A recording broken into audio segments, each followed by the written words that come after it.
Hello and welcome again दोस्तों। I hope आप सभी अच्छे होंगे, हेल्दी होंगे और खुश भी होंगे। चलो शुरू करते हैं आज की वीडियो। आज की वीडियो में आप बहुत इंटरेस्टिंग सीखने वाले हो। ये बेसिक्स तो है, ये बेसिक्स की सीरीज चल रही है, बट इसमें मैंने थोड़ा एडवांस भी डाला है। कुछ चीज़ें हैं जो एडवांस से रिलेट करके मैंने डाली हुई हैं, तो आपको फंडामेंटल एनालिसिस से भी थोड़ा सा यहाँ समझ आने वाला है। प्लस बेसिक्स में तो मैंने इसको डाला है। मैंने इसको बेसिक्स में इसलिए डाला है क्योंकि शुरू में हम देखते हैं लाइक मनी कंट्रोल ऐप आप यूज़ करते होगे अगर, तो वहाँ पे लिखा मिलता है पी क्या होता है,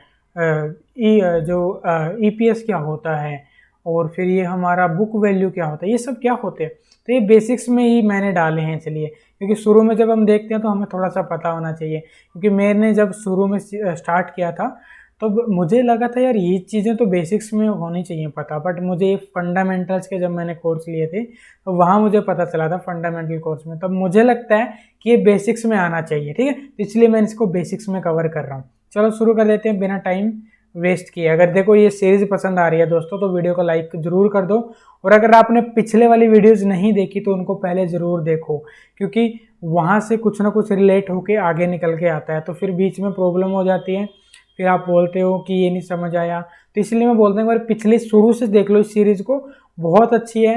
बेसिक्स के सारे फंडे क्लियर हो जाएंगे आपके। ठीक है,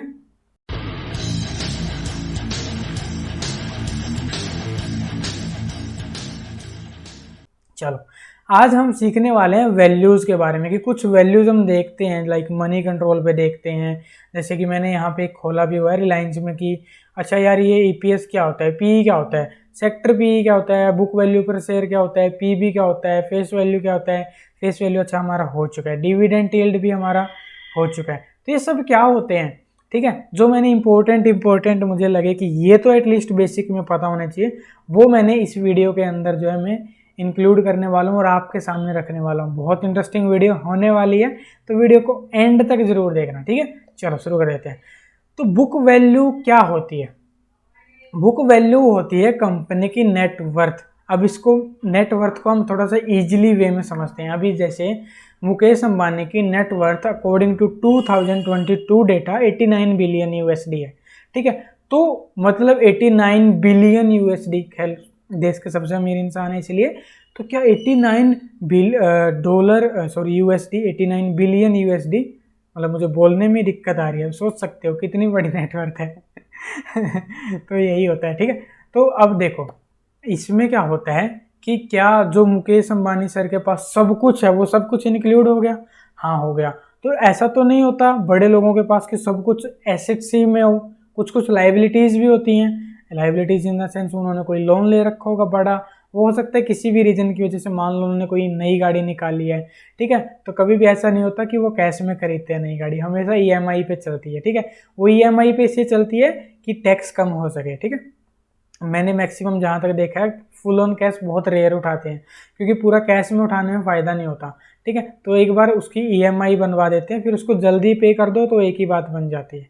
ठीक है, तो ये चीज़ है, तो वहाँ पे थोड़ा सा टैक्स बच जाता है, तो शायद वो इस तरीके से उठाते हैं। ये गाड़ी का मैं छोटा सा एग्जांपल ले रहा हूँ, वो हमारे पे ऊपर अप्लाई हो सकता है, वो शायद कैश में भी उठाते हैं, उन्हें फ़र्क नहीं पड़ता होगा टैक्स देने से भी। तो बट टैक्स हर कोई बचाता है, ये रियलिटी है। तो मतलब मान लो उन्होंने कोई ऐसी लाइबिलिटी या फिर कोई ऐसा ही लोन ले रखा होगा बड़ा, तो वो किसके अंदर आएगा? लाइबिलिटी के अंदर आएगा। उसका कोई भी रीज़न हो सकता है, किसी भी रीज़न से उन्होंने खरीद रखा होगा। तो अब लाइबिलिटी, कुछ लाइबिलिटीज ऐसी होती हैं। अब अगर मैं नेटवर्थ का यहाँ पे फॉर्मूला बताऊँ तो एसेट तो समझ आता होगा, आई होप आप सबको। एसेट अगर नहीं समझ आता पिछली वीडियो ज़रूर देख लो, इसलिए मैं बोल रहा हूँ। तो asset minus external liabilities, asset वो होता है जिससे हमें पैसे आए हैं, बिल्कुल आसान सी भाषा में एक लाइन में ये होता है। लाइबिलिटीज होती हैं जिसकी वजह से पैसा जाए। तब यहाँ पे अब एक इंटरेस्टिंग चीज़ क्या है कि यहाँ पे मैंने एक्सटर्नल लाइबिलिटीज़ को यूज़ किया है। वर्ड को एक्सटर्नल क्यों यूज़ किया है? लाइबिलिटीज़ तो समझ आता है, एक्सटर्नल में क्या होता है कि हमारी current liabilities plus non current liabilities दोनों इसके अंदर आ जाती हैं। किसके अंदर? एक्सटर्नल लाइबिलिटीज के अंदर। तो करंट लाइबिलिटीज कौन सी होती हैं? अरे यार पिछली वीडियो, चलो मैं बता देता हूँ, पिछली भी जरूर देखो वहाँ बहुत कुछ शेयर किया गया है। ठीक है, इस सीरीज को जरूर देखो शुरू से एंड तक। मैं डेफिनेटली कह रहा हूँ बेसिक्स के सारे टॉपिक्स मेरे हिसाब से क्लियर हो जाएंगे, जो ना हो वो बता देना। कमेंट सेक्शन में कि ये टॉपिक रह गया तो ये भी कवर कर लो, वो भी मैं डेफिनेटली कवर करूंगा। तो करंट लायबिलिटीज होती है जो हमें ईयर एंड तक हमें पे करनी होती है, लाइक 2022-23 है तो 2022-23 का जो ईयर है यानी 2023 मार्च तक जो पे करना होगा वो करंट लायबिलिटीज के अंदर आएगा, और जो नॉन करंट होगा वो लाइक आने वाले कुछ सालों में पे करना होता है। ये फर्क होता है करंट और नॉन करंट में, बट इन दोनों को मिला के एक्सटर्नल लायबिलिटीज बनती हैं जो माइनस हो जाती हैं एसेट से। मान लो मुकेश अंबानी सर के पास एग्जाम्पल के लिए, या फिर किसी के पास मान लो यार, उनकी तो बड़ी हो जाएगी तो एग्जाम्पल छोटा लेना ठीक नहीं रहेगा। मान लो मेरे पास क्या है कि मेरे पास 100 मिलियन के एसेट्स हैं, 100 मिलियंस के मेरे पास एसेट्स हैं, उसमें से मैंने 20 मिलियंस के क्या खरीद रखे हैं, लाइबिलिटीज खरीद रखे हैं, इन द सेंस 20 मिलियन का मेरे पास डेट है या फिर मैंने प्लेज कर रखा है, कुछ भी कर रखा है, ठीक है, जिसकी वजह से मेरा पैसा जाने वाला है। तो 20 मिलियन को हम क्या करेंगे, माइनस कर देंगे 100 मिलियन से, तो मेरी टोटल नेटवर्थ कितनी हो जाएगी, 80 मिलियन। ठीक है, तो ये बिल्कुल आसान सा मैंने एग्जाम्पल लिया। ठीक है, अगर इसको आप बोलते हो कि मुझे करके दिखा दो तो मैं एक बार थोड़ा सा यहाँ पे बता भी देता हूँ। मान लो मैंने बिल्कुल 100 मिलियन $, है, ठीक है, 100 मिलियन में से मैंने क्या किया, 80 मिलियन को माइनस कर दिया, तो आसान सी भाषा में जो है, सॉरी यहाँ पे मैं 20 कर देता हूँ, इतना बड़ा लाइबिलिटी लेके कहाँ जाएंगे यार। तो यहाँ पे बच जाएंगे हमारे पास कितना, 80 मिलियन। तो यानी अब मेरी नेटवर्थ अगर मुझसे कोई पूछेगा तो मेरी नेटवर्थ 80 मिलियन है, क्योंकि मैंने लायबिलिटीज को डिक्रीज कर दिया। अब समझ में आ गया नेटवर्थ या फिर बुक वैल्यू कितनी है, नेटवर्थ वर्थ है, ठीक है, या फिर बुक वैल्यू। ठीक है, तो बुक वैल्यू क्या होती है, बुक वैल्यू होती है net worth of a company, net worth of a person, किसी की भी हो सकती है। ठीक है, अब ये समझना क्यों जरूरी था, ये समझना इसलिए जरूरी था क्योंकि आगे बुक वैल्यू पर शेयर को समझना है ना। ठीक है, इससे सारी चीजें जुड़ी हुई हैं लगभग, स्लोली एंड स्टेडली अब समझ आएगा। अब बुक वैल्यू पर शेयर निकालना है। मान लो अब कंपनी है, मान लो सिम्फ्रीन कंपनी है हमारी, ठीक है, उसकी नेटवर्थ 100 मिलियन है। ठीक है, अब मैं कहता हूं कि चलो कंपनी की नेटवर्थ 100 मिलियन है, पर एक शेयर की वैल्यू कितनी होगी, बुक वैल्यू।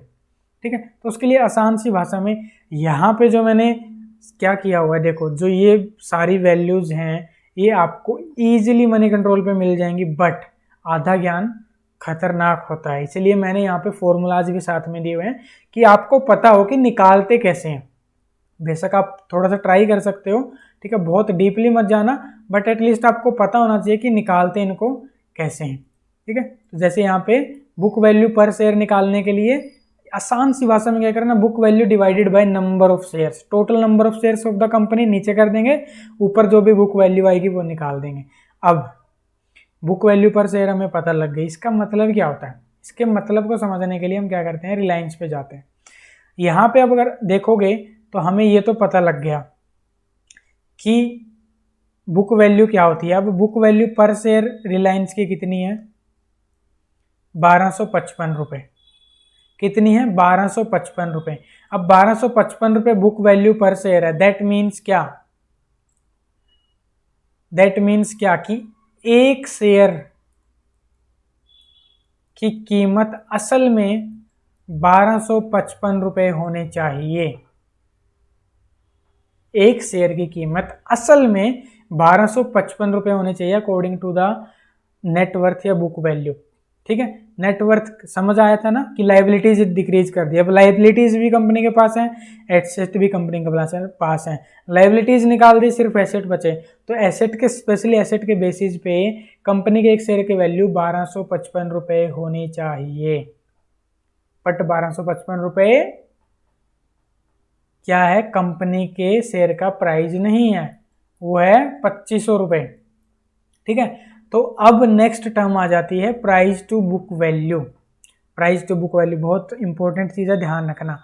ये क्या रिप्रेजेंट करता है कि this that is the price of the share is X times to the book value, यानी बुक वैल्यू जो है कंपनी की, ये बुक वैल्यू है, और जो ये शेयर है इसका प्राइस इतने टाइम ज्यादा है, ये कौन बताता है, प्राइस टू बुक वैल्यू। अब देखो, इसको इजीली कैलकुलेट करने का एक तरीका क्या है कि जो नीचे मैंने फॉर्मूला दिया हुआ है कि मार्केट प्राइस पर शेयर यानी 2500 रुपये और बुक वैल्यू पर शेयर 1255 रुपये, तो ऑन एन एवरेज 2 की वैल्यू आ जाएगी यानी डबल। यानी यहाँ पे चलो एक बार हमने ये निकाला तो मैं एक बार दिखा भी देता हूँ क्या हमने सही निकाला। हाँ, प्राइस टू बुक वैल्यू कितनी है 2, प्राइस टू बुक वैल्यू कितनी है यहाँ पे 2।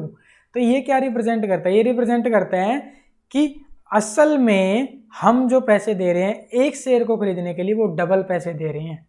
असल में हमें 1255 रुपये देने चाहिए।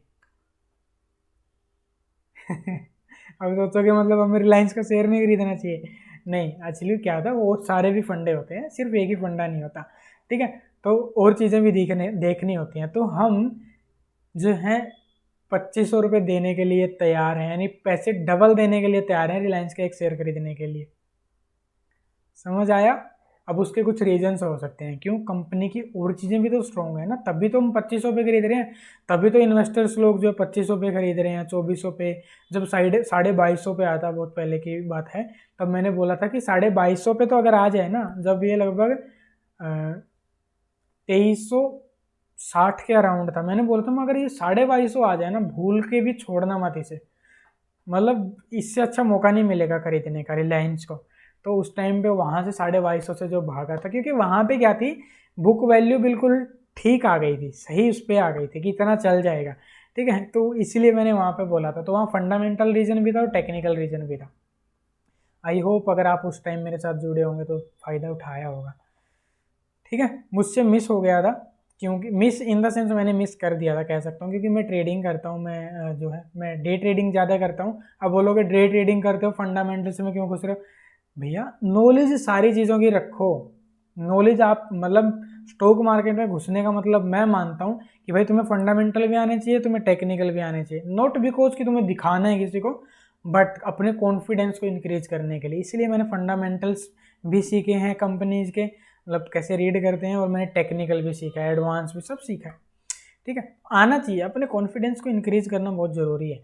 तो अब मैं बोलता हूँ कि higher means costly, lowers means cheap. मतलब अगर price to book value higher है, ठीक है, तो कॉस्टली है। अगर price to book value lower है तो चीप है। यहाँ पे डबल है, तो क्या ये कॉस्टली है या चीप है? तो मेरे अकॉर्डिंग मैं अगर मानता हूँ हल्का सा कॉस्टली है। मैं मानता हूँ कि 2250 के अराउंड जो है प्राइस अगर हमें मिल जाए बाइंग के लिए, सिर्फ मैं ये बाइंग के लिए बता रहा हूँ, ठीक है। अभी प्राइस जो है खरीदने के हिसाब से फंडामेंटली मैं बता रहा हूँ, तो मुझे थोड़ा सा ज़्यादा वो लग रहा है, एज ए इन्वेस्टर की बात कर रहा हूँ मैं, तो मुझे हल्का सा ज़्यादा लग रहा है। तो 2200, 2250 या 2300 के राउंड मिले तो अच्छा रहेगा मेरे ख्याल से, 200 रुपये कम मिल जाए, ठीक है। 200 रुपये बहुत होते हैं, ध्यान रखना, पर शेयर की बात कर रहा हूँ मैं, ठीक है। तो हल्का सा एक्सपेंसिव है बट ठीक है, क्योंकि कंपनी स्ट्रॉन्ग है, प्रॉफिट्स बढ़ते हैं हर quarter on quarter, year on year revenue बढ़ रहा है, तो मतलब कंपनी कहीं लैक नहीं कर रही ना, इसीलिए। प्लस उन्होंने डेट भी अच्छा क्लियर कर दिया, ये थोड़ा फंडामेंटल बता रहा हूँ। अब नेक्स्ट हमारा आ जाता है प्राइस टू अर्निंग रेशियो। बहुत इंपॉर्टेंट, पर उससे पहले हम सीखेंगे ईपीएस क्या होता है, उससे पहले, ठीक है। मैंने थोड़ा सीक्वेंस यहाँ गलत कर दिया पीपीटी बनाते टाइम, पर पहले ईपीएस की बात करेंगे हम। ईपीएस क्या होता है? Earning per share. मान लो कि आप जब एनुअल रिजल्ट आते हैं, मान लो कि मार्च में, मान लो अप्रैल में आ जाते हैं लगभग, तो अप्रैल में आपने एक शेयर खरीदा, तो एक साल के अंदर आपको एक शेयर पे कितना प्रॉफिट मिलेगा एवरेज, मतलब इतना तो मिलेगा ही मिलेगा, वो एवरेज निकलती है ईपीएस से। इसको निकालने का formula profit after tax divided by total number of shares. वैसे रेडीमेड मिल जाता है बट स्टिल आपको पता होना चाहिए फॉर्मूला, ठीक है। ईपीएस कंपनी का कितना है यहाँ पे 98 रुपीज़, 98.3। अच्छा, अब यहाँ पे एक चीज़ और है, एक चीज़ अगर ध्यान दोगे तो यहाँ पे लिखा हुआ है टीटीएम। किसी को इसका मतलब पता है? अगर नहीं पता तो मैं बता देता हूँ। टीटीएम होता है, चलो इसको थोड़ा इंटरेस्टिंग रखते हैं, ठीक है। आप बताना कि टीटीएम का मतलब क्या होता है। हालांकि ये बहुत आसान है, गूगल से शेयर करके बता दोगे, बट फिर भी मैं चाहता हूँ आप भी थोड़ा सा होमवर्क करो और टीटीएम का मतलब मुझे बताओ, ठीक है। बहुत ईजी है वैसे तो, मैं बताने को 1 मिनट में बता दूंगा, बट मैं चाहता हूँ आप भी थोड़ा होमवर्क करो, कमेंट सेक्शन में बताना, ताकि जो लोग आएँ तो उनको सीखने को मिले, आपकी वजह से सीखने को मिले, आप किसी की हेल्प कर रहे हो, ठीक है। तो वह वहीं पे बात करेंगे, ठीक है। तो यहाँ पे होता है जैसे हमने अभी देख लिया कि 98 रुपीज़ होता है। 98 रुपीज़ जो है, अगर आप कंपनी के शेयर में इन्वेस्ट करते हो तो 1 साल के बाद chances are very much high कि आपको 98 रुपीज़ का प्रॉफिट तो मिलेगा ही मिलेगा, पर शेयर की बात कर रहा हूँ। यानी ईपीएस जो है रिलायंस का काफ़ी अच्छा है, हर साल लगभग 100 रुपये तो बढ़ता ही बढ़ता है। अगर ईयर ऑन ईयर देखें तो अगर 20 साल के लिए रखोगे तो कितने रुपए बढ़ेगा, 200 रुपये, सॉरी 2000 रुपये, 200 रुपये कह रहा, मतलब 20 साल, क्योंकि देखो ऐसा नहीं, अब बोलोगे 20 साल में सिर्फ 2000 ही बढ़ेगा, अरे भैया 20 साल में ऐसा थोड़ी ना कि यूं ही चलेगा, up down up down up down, एक एवरेज निकल जाएगा कि लगभग लगभग आपको 2000 रुपये का प्रॉफिट मिल जाएगा, यानी आपका रिटर्न डबल हो जाएगा 20 साल बाद। अगर आप 2 लाख रुपए इन्वेस्ट करते हो तो 20 साल बाद गारंटेड की बात कर रहा हूँ मैं, इतना तो मिलेगा ही मिलेगा, ज़्यादा भी मिल सकता है, हो सकता है रिलायंस का शेयर 6-7 हज़ार रुपये चला जाए आने वाले टाइम में, ठीक है।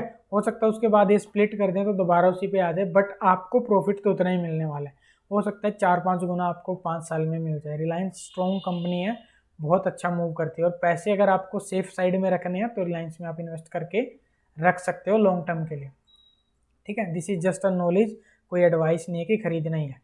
तो ईपीएस समझ में आ गया, 98 रुपीज़ पर शेयर आपको यहाँ पे मिल रहे हैं। अब समझते हैं हम कि प्राइस टू अर्निंग क्या होता है।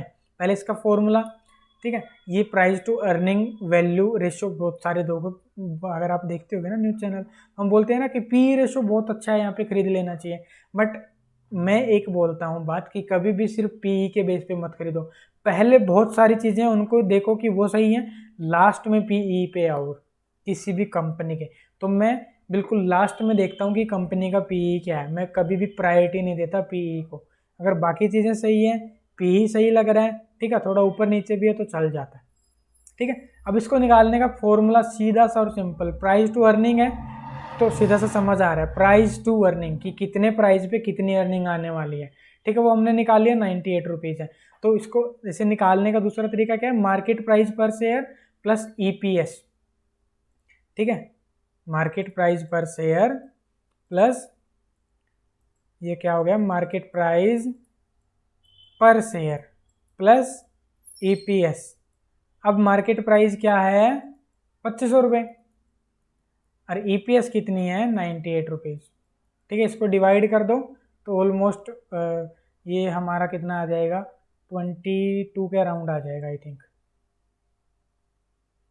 सॉरी 22 नहीं, सॉरी 25 पॉइंट कुछ आएगा, ठीक है, 25 पॉइंट कुछ आना चाहिए, या फिर एवरेज अगर लेके चलो तो 26 मान लो यार, एक राउंड फिगर में मान लो, ठीक है, अराउंड 26 आ जाएगा। अब 26 वैल्यू क्या है कि आप जो हो इसको खरीदने के लिए 26 टाइम पैसे देने के लिए तैयार हो, यानी अगर आप 2500 पे रिलायंस का शेयर खरीद रहे हो तो that means earning per share के हिसाब से आप 25 गुना पैसा देने के लिए तैयार हो, यानी आपकी अर्निंग सिर्फ 1 साल में 100 रुपये होने वाली है, ठीक है, और आप 25 गुना 100 रुपये कमाने के लिए 25 गुना पैसे देने के लिए तैयार हो, समझ में, 100 रुपये कमाने के लिए 25 या 26 गुना आप जो है प्राइस देने के लिए तैयार हो, ठीक है, ये बताता है ईपीएस, ठीक है। अब क्या हायर ईपीएस मतलब कि स्टॉक ज़्यादा महंगा है, और लोअर ईपीएस मतलब कि स्टॉक चीपर प्राइस पे मिल रहा है तो खरीद लेना चाहिए, ठीक है। तो स्टॉक जब पी डाउन मिले तो हमें खरीद लेना चाहिए, बट हमें और चीज़ों को भी ध्यान रखना है, ये नहीं कि सिर्फ पी देखा और खरीद लिया, और चीज़ों को भी देखो, ईपीएस देखो, उसका बुक वैल्यू पर शेयर देखो, कुछ देखो, मतलब उसके प्रॉफिट लॉस को भी थोड़ा सा एनालाइज करो कि क्या क्या होता है, बड़ा आसान है, बहुत ज़्यादा मुश्किल नहीं होता, कॉम्प्लिकेट बना के नहीं चलना है, ठीक है। तो ये होता है ईपी प्राइस टू अर्निंग का फंडा। अब इसको किससे कंपेयर करें कि भाई मुझे कैसे पता लगे यार कि ये चीप है या कॉस्टलियर है, मतलब महंगा है या सस्ता है, तो हम इसको कंपेयर कर सकते हैं यहाँ पे सेक्टर पीई से, कि अच्छा मैं देखता हूँ सेक्टर का पीई कितना है, 22.28 के round out, PE of the share कितना है 25.57 के अराउंड, जो मैंने अराउंड 26 कर दिया था, ठीक है। तो क्या सेक्टर से ज़्यादा पीई है इसका शेयर का? हाँ, एक तो ये भी रिप्रेजेंट करता है कि ये सेक्टर को बीट कर रहा है, सेक्टर को बीट करके सेक्टर से ज़्यादा रिटर्न दे रहा है, ठीक है, बट लगभग 3 गुना ज़्यादा दे रहा है, ठीक है। तो लगभग 3 गुना ज़्यादा प्रॉफिट दे रहा है एज कम्पेयर टू सेक्टर। तो इस टाइम इसलिए मैं मानता हूँ 2500 रुपये थोड़ा सा कॉस्टली है, थोड़ा सा ज़्यादा नहीं, थोड़ा सा, बट ये चीज़ को इसको पॉजिटिव भी लेके चल सकते हैं कि यार 25 मतलब सेक्टर को बीट करके ये जो शेयर है ज़्यादा रिटर्न दे रहा है, ये कंपनी ज़्यादा रिटर्न दे रही है। तो इसको इस वे में भी ले सकते हैं और इसको इस वे में भी ले सकते हैं कि सेक्टर से पी महंगा है तो अभी शायद हमें थोड़ा रुकना चाहिए। तो दोनों वे में इसको लेके चल सकते हैं। जब ये अभी रिसेंट में अभी 2300 2350 पे आया था तो बहुत अच्छा मौका था खरीदने का, ठीक है। तो ये होता है हमारा पीई का फंडा। आई होप आपको क्लियर हो गया होगा। अब आपको ये पांचों वैल्यू क्लियर होनी चाहिए। देखो, बुक वैल्यू क्या होता है? Book value per share, price to book value, price to earning और ईपीएस। और इनको कैसे कैलकुलेट करते हैं? इनको कैलकुलेट करके कैसे हम देख सकते हैं कि हमें कोई शेयर खरीदना चाहिए या नहीं खरीदना चाहिए। ये वैसे मैंने बेसिक्स बताया, इसको और डीपली हम जो है डीपली डिगिंग कर सकते हैं फंडामेंटल्स में, जिसकी वीडियोस भी हमारी अगली सीरीज जो फंडामेंटल की सीरीज होगी वहाँ पे हम शेयर करेंगे, ठीक है। यानी अगर आप जाओगे तो वहाँ प्लेलिस्ट मिलेगी फंडामेंटल्स की, वहाँ पे वो सीरीज आने वाली है। ये बेसिक्स की प्लेलिस्ट में डलने वाला है, ठीक है। पावर पैक स्टॉक्स में मैं डालता हूँ सारे वो शेयर जो हम डेली एनालाइज करते हैं। लाइव ट्रेडिंग में लाइव आ जाएगा, ठीक है। स्विंग ट्रेडिंग में स्विंग ट्रेडिंग के लिए स्टॉक्स डलते हैं जो वीकली डलते हैं, जिसकी वीडियो आज एक डल जाएगी कुछ स्टॉक्स की स्विंग ट्रेडिंग के लिए। आज इन द सेंस 30th है, अगर मैं ये 30th को बना रहा हूँ, ठीक है। तो आज 30th को डल जाएगी स्विंग ट्रेडिंग के लिए, ठीक है। अगर ये वाली वीडियो खैर थोड़ा बाद में अपलोड होगी, तो बाकी आप ये सारी प्लेलिस्ट चेक कर सकते हो। जिस भी टाइप के आप ट्रेडर हो, आपके लिए यहाँ पूरा भरपूर नॉलेज, भरपूर हेल्प आपको मिलने वाली है, ठीक है। आई होप देखो आपको ये सारा समझ आया होगा। मैंने अपनी तरफ से 100% देने की कोशिश की है, आप भी अपनी तरफ से 100% दो। अगर आपको अच्छा लगा तो अप्रिशिएट जरूर करना, लाइक करके, सब्सक्राइब करके और बेल आइकन दबा के अप्रिशिएट जरूर करना। कमेंट सेक्शन में बताना कि अच्छा लगा तो क्या अच्छा लगा, अच्छा नहीं लगा तो क्या अच्छा नहीं लगा, और क्या कन्फ्यूज़न है, कहाँ आपको कुछ और सीखना है या फिर कुछ और जानना चाहते हो तो वो भी ज़रूर बता देना। जो भी है आपका ज़रूर बताना चाहिए। कभी भी चीज़ें मन में मत रखो, खुल के रहो, खुल के बताओ, ओपन माइंडेड रहो। चलो मिलते हैं नेक्स्ट वीडियो के अंदर दोस्तों। मेरा नाम है संदीप और मैं हूँ आपका दोस्त और हम हैं सिमफ्रीन से। तब तक के लिए बाय बाय, जय हिंद।